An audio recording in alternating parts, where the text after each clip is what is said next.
37 වෙනි ප්‍රශ්නේ කො බලන්න හරියයි. 37 හරියයි. ආයනීකරණ ශක්තිය පටන්. ඒක කියන්නේ. දෙන්නේ. තුන් දෙනයි හතර දෙනයි. හතර දෙනයි. කොහමද ඇදුවේ?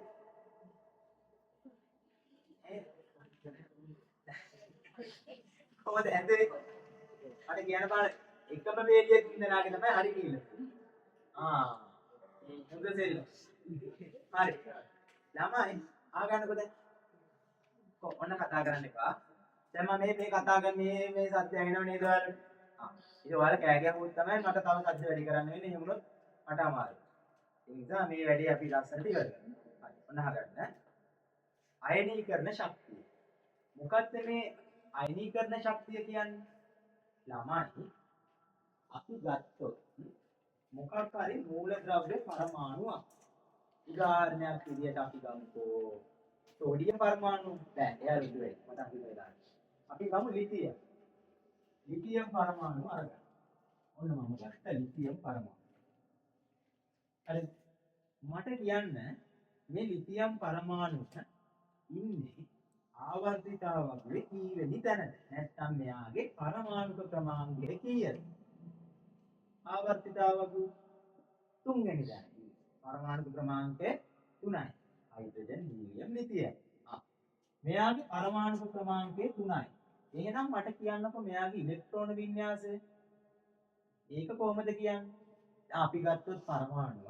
ඔය පරමාණුවේ මැද තියෙනවා ධන ආරෝපිත ස්කන්ධයක්. හරිද? ධන ආරෝපිත ස්කන්ධයක් තියෙනවා. ඕකට අපි නමක් දුන්නා. මොකක්ද නම? න්‍යෂ්ටිය. මෙයාට අපි කියනවා න්‍යෂ්ටිය කියලා. මේ න්‍යෂ්ටිය ධන ආරෝපිතයි. හේතුව මොකද්ද? ධන ආරෝපණ හදන කවුරු හරි මේ න්‍යෂ්ටිය ඇතුලේ ඉන්නවා. ඒක නිසානේ එහෙම වෙන්නේ. ධන ආරෝපණ හදන කවුද න්‍යෂ්ටිය ඇතුලේ ඉන්නේ? අපි දන්නවා පරමාණුවක් ඇතුලේ තියෙන උපපරමාණුක අංශු වර්ග 3ක්. මොනවද ඒ 3? කොහෙද බලන් ඉන්නේ සුදු පුතේ? අර මේ බලන්න. පරමාණු ඇතුලේ තියෙන උපපරමාණුක අංශු වර්ග 3ක්. මොනවද ඒ 3? ප්‍රෝටෝන, නියුට්‍රෝන, ඕකට උපපරමාණුක අංශු කියන්නේ. Proton electron neutron proton electron neutron proton एक आरोपणे की प्रोटॉन एक आरोपणे धन इकाई इलेक्ट्रॉन एक आरोपणे ऋण इकाई ये आरोपण आरोपणे धन इकाई प्रोटॉन एक इलेक्ट्रॉन एक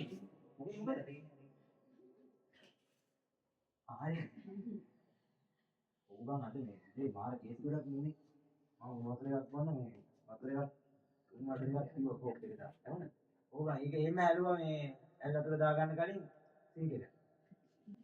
ඔව්. මාර වෙනකොට දැන් මෙතන ප්‍රෙස් එක මේ තාප්පුවට දාගන්න ඕනේ ෆෝන් එක පිටිපස්ස තාප්පුවට. මොන වෙලක්ද දන්නේ. ඉතිමරලා වැඩි ඉන්නේ නේ. පිස්සු වැඩි ඉන්නේ නේ. ඔව් පිස්සු අයින.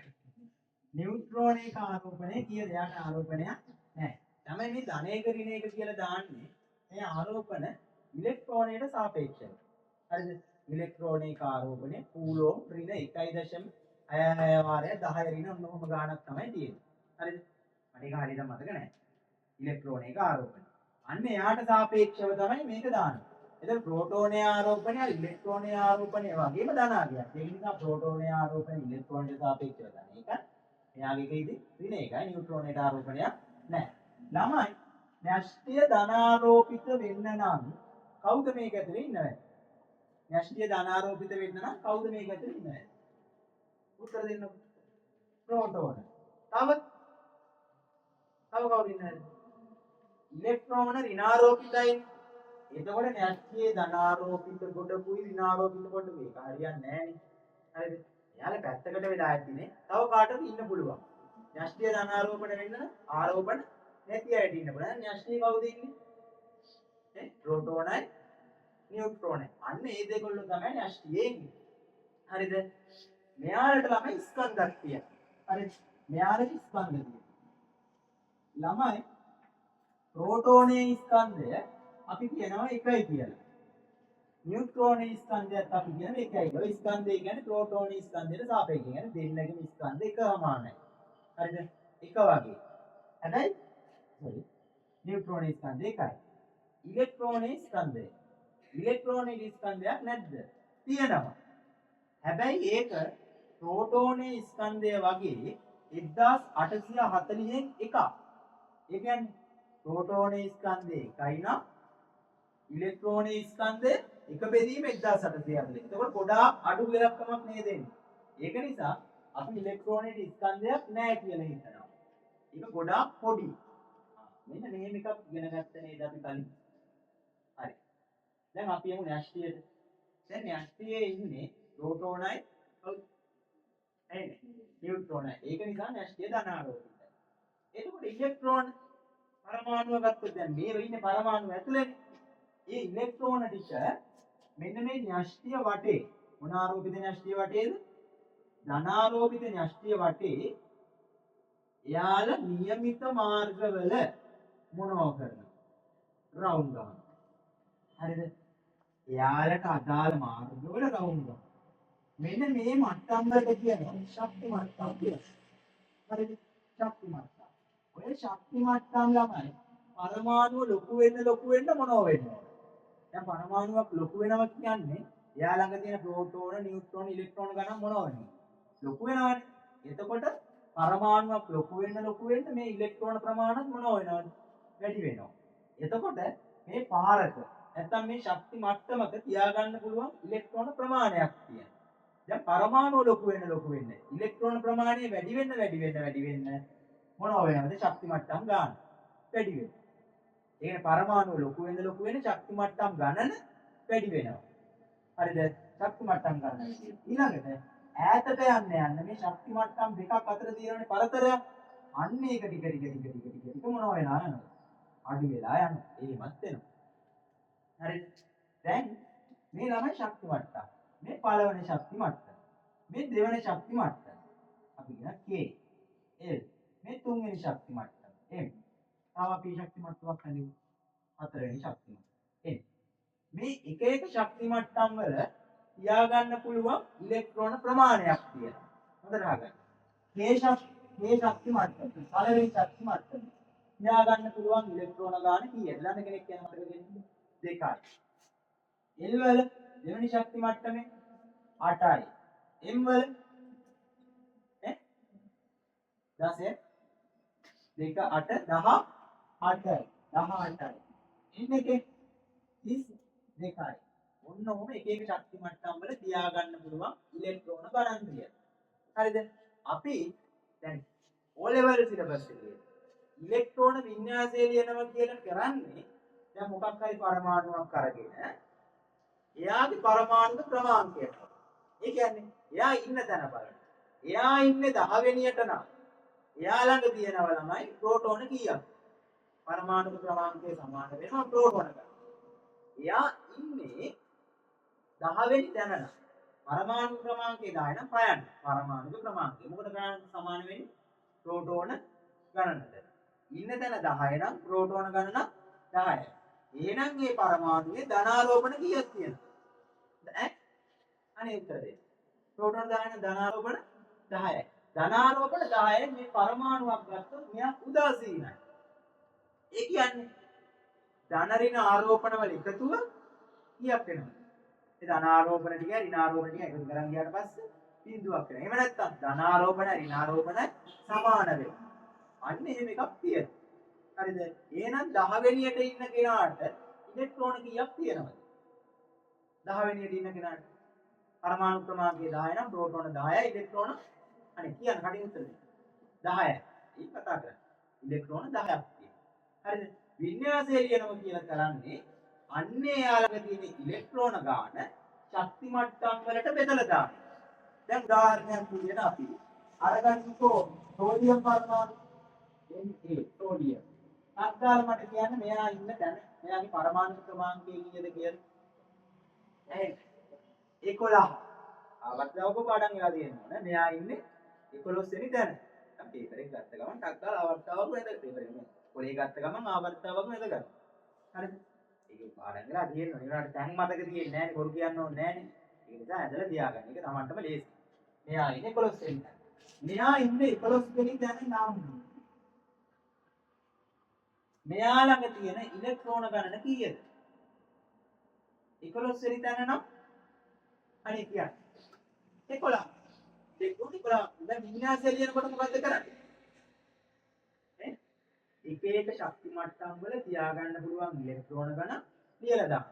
දැන් ওই ඉලෙක්ට්‍රෝන 11ම පළවෙනි ශක්ති මට්ටමේ තියාගන්න පුළුවන්. බැ. ඉලෙක්ට්‍රෝන 11 පළවෙනි ශක්ති මට්ටමේ තියාගන්න බැ. ඉලෙක්ට්‍රෝන 11ම පළවෙනි ශක්ති මට්ටමේ තියාගන්න බැ. පළවෙනි ශක්ති මට්ටමේ තියාගන්න පුළුවන් ගාණක් තියෙනවා. කීයද? ඇයි දෙකයි. අන්න ඒ දෙක තියාගන්නවා මෙයා පළවෙනි ශක්ති මට්ටමේ. එච්චරද? ඔව්. පළවෙනි ශක්ති මට්ටමේ එච්චරයි. ඊළඟ දෙවෙනි ශක්ති මට්ටමට එමු. දැන් මෙයාගේ සම්පූර්ණ ඉලෙක්ට්‍රෝන 11ක්. දැන් මේ 11නේ මේ මට්ටම වල ඉන්න ඕනේ. දෙවෙනි ශක්ති මට්ටමේ කීයක් තියාගන්න පුළුවන්? ඊළඟේ අනිත් කියලා. ඈ 8ක් තියාගන්න පුළුවන්. ඉතින් මෙයා ළඟ තව කීයක් ඉතුරු වෙලා තියෙනවද? 9ක් ඉතුරු වෙලා තියෙනවනේ. ආයේ 9න් 8ක් වැටෙන්නේ මොන ශක්ති මට්ටමටද? ඇහෙන්නේ නැහැ. දෙවෙනි ශක්ති මට්ටම. මේක 8ක් තියෙනවා. 2යි 8යි 10යි. තේරෙම ඉලෙක්ට්‍රෝන 11යි. දැන් අපි ඉලෙක්ට්‍රෝන 10ක් ශක්ති මට්ටම් වලට දාලා තියෙනවා. තව කීයක් ඉතුරු වෙනවද? 1යි. ඒක යනවා 3 වෙනි ශක්ති මට්ටම. 3 වෙනි ශක්ති. ඔන්න හරි. කොහොම තමයි ඉලෙක්ට්‍රෝන වින්‍යාස ලියන්නේ. දැන් ඉලෙක්ට්‍රෝන වින්‍යාස වල නෙමෙයි ඉන්න වෙන තැනක. හරි. අපි අරගනිමු. එන්න මේ වගේ පරමාණු. අපි අරගනිමු ලිතියම්. ලිතියම් මට කියන්න ලිතියම් ඉන්නේ කී වෙනි තැනද? ලිතියම් ඉන්නේ කී වෙනි තැනද? 3 වෙනි තැන. අනේ ලිතියම්ගේ වින්‍යාසය මට කියන්න ටක් ගාලා හැමෝම හරි 3 නම් 2යි 1යි. 2 1. හරි. තමයි දැන් මේ වින්‍යාසය තියා බලලා මට කියන්න පුළුවන් නේද අවසාන ශක්ති මට්ටමේ තියෙන ඉලෙක්ට්‍රෝන ගණන. නේද? දැන් මේ කී වෙනි ශක්ති මට්ටමද තියෙන්නේ? පළවෙනි එක. මේ කීයද විසු? විසු මෙතන. 2යි. මේ කීයද බලන්න? 3. එහෙනම් මේක නේද අවසාන ශක්ති මට්ටම. මේකෙදී ඉලෙක්ට්‍රෝන ගාන මට කියන්න පුළුවන්. හරි. දැන් අපි ගන්නවා මූලද්‍රව්‍ය පරමාණු. මම ගන්නවා ලිතියම්. ඔන්න මම ඊළඟ ලිතියම්. හරි. ලිතියම්. මෙයාගේ ශක්ති මට්ටම් කීයක් තියෙනවද? ලිතියම්ගේ අනේ උත්තර දෙන්න. ලිතියම්ගේ ශක්ති මට්ටම් කීයක් තිබේද? දෙකක් තිබේ. ශක්ති මට්ටම් දෙකක් තියෙනවා. මෙන්න පළවෙනි ශක්ති මට්ටම. මෙන්න දෙවෙනි ශක්ති මට්ටම. පළවෙනි ශක්ති මට්ටමේ තියාගන්න පුළුවන් ඉලෙක්ට්‍රෝන ගණන කීයද? 2යි. ඉතුරු එක කොහෙද ඉන්නේ? එන්න. තුන්වෙනි ශක්ති මට්ටම. මෙන්න වැඩ. එයා මෙතන. දැන් මොකද්ද මේ අයනීකරණ ශක්තිය කියලා කියන්නේ? ළමයි අපි ගත්තොත් මොකක් හරි මූලද්‍රව්‍ය පරමාණු. හරිද? මේක අර්ථ දක්වන්නේ මේ. ඒ අපි ගන්න මූලද්‍රව්‍ය පරමාණුව ඉන්නේ වායු අවස්ථාවේ. මොන අවස්ථාවේ? වායු අවස්ථාවේ. ඒ කියන්නේ වායු අවස්ථාවේ. අනේ මම මේ පැත්තට නම කතා කරන්න එපා. වායු අවස්ථාවේ පවතින මූලද්‍රව්‍ය පරමාණුවකින්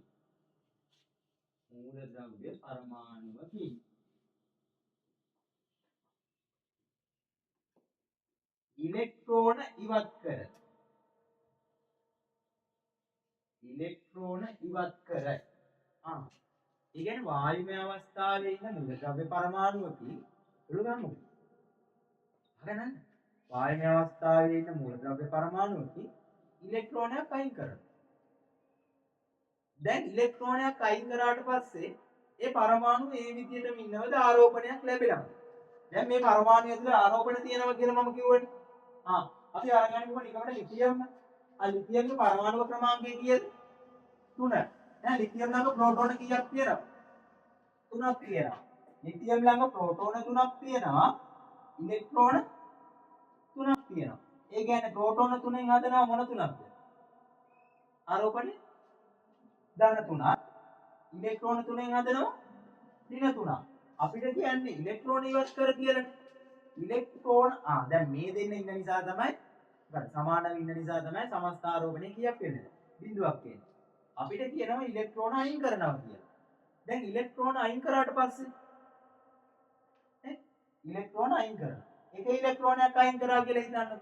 මුලින් මේ දෙන්න බැලන්ස් පිටේ ඉන්නවා. මොන පරමාණු ඇතුලේ ධන 3යි ඍණ 3යි. බැලන්ස් පිටේ ඉන්නවා. දැන් මම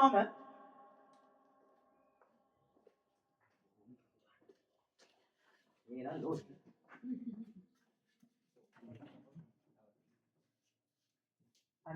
අර ඉලෙක්ට්‍රෝන අයින් කරා.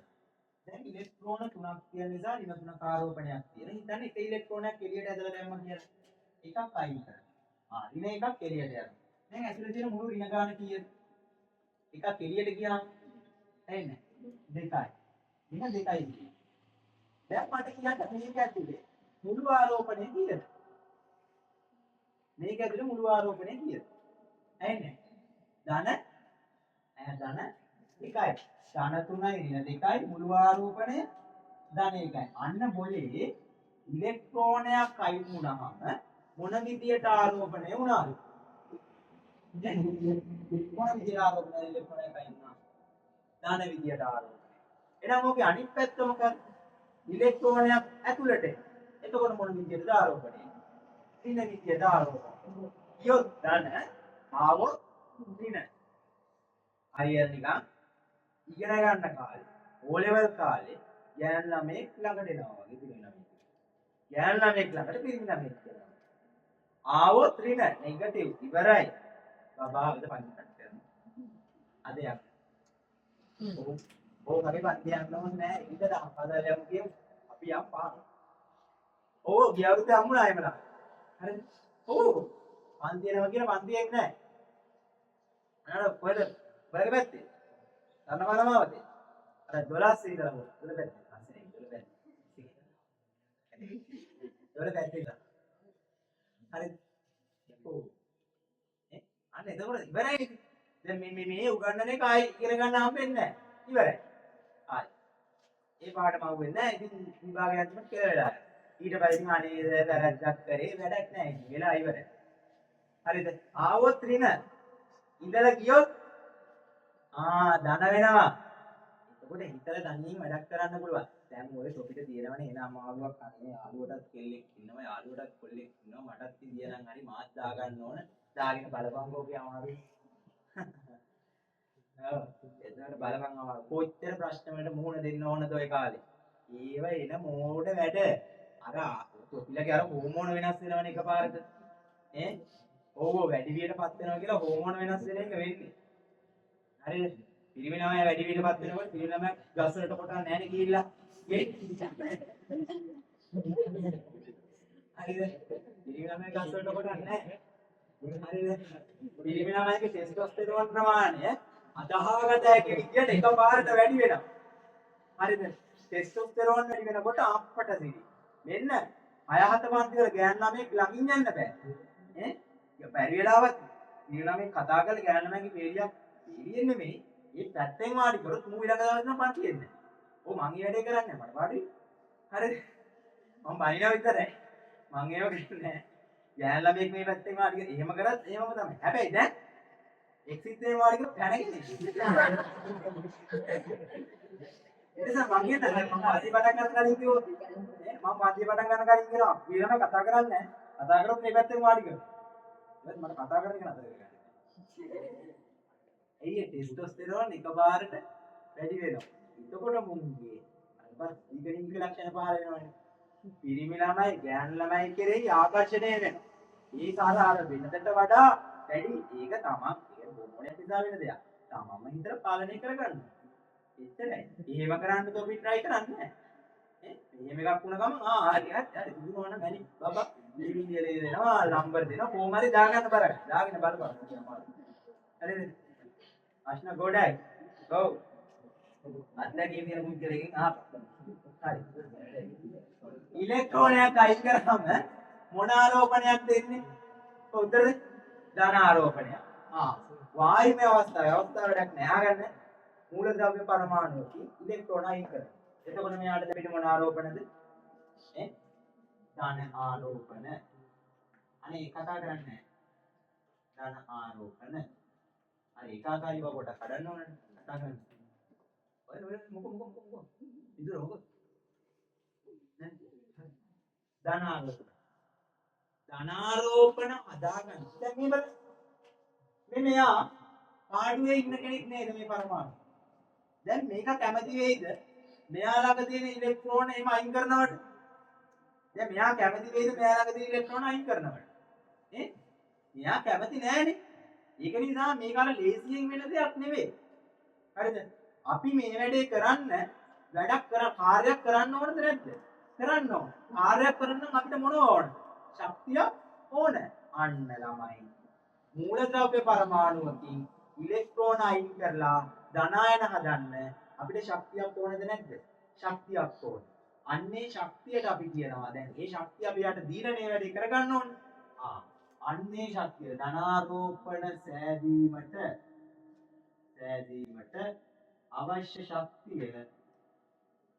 අවශ්‍ය ශක්තියට අපි කියනවා අයනීකරණ ශක්තිය කියලා. අයනීකරණ ශක්තිය. ඔයාලගේ මාතෘකාවේ තිබුණේ මොන අයනීකරණ ශක්තිය කියලා? මොන ඔය ප්‍රශ්නේ තියෙන්නේ මොන අයනීකරණ ශක්තිය? පළමුවන. එහෙනම් මේක හදන්නට අදිගන්න. වායුමය අවස්ථාවේ පවතින ද්‍රව්‍ය පරමාණුකින් ඉලෙක්ට්‍රෝන කීයක්ද? එකක්. ඉලෙක්ට්‍රෝන එකක් ඉවත් කර මොන ආයනයක්ද හැදෙන්නේ? ඒක ධන ආයනයක්. ඉවත් කර ඒක ධන ආරෝපණයක් සෑදීමට. නැත්නම් ඒක ධන ආරෝපණය කියමු අයනයක්. ඒක ධන අයනයක් සෑදීමට අවශ්‍ය ශක්තිය මොන අයනීකරණය?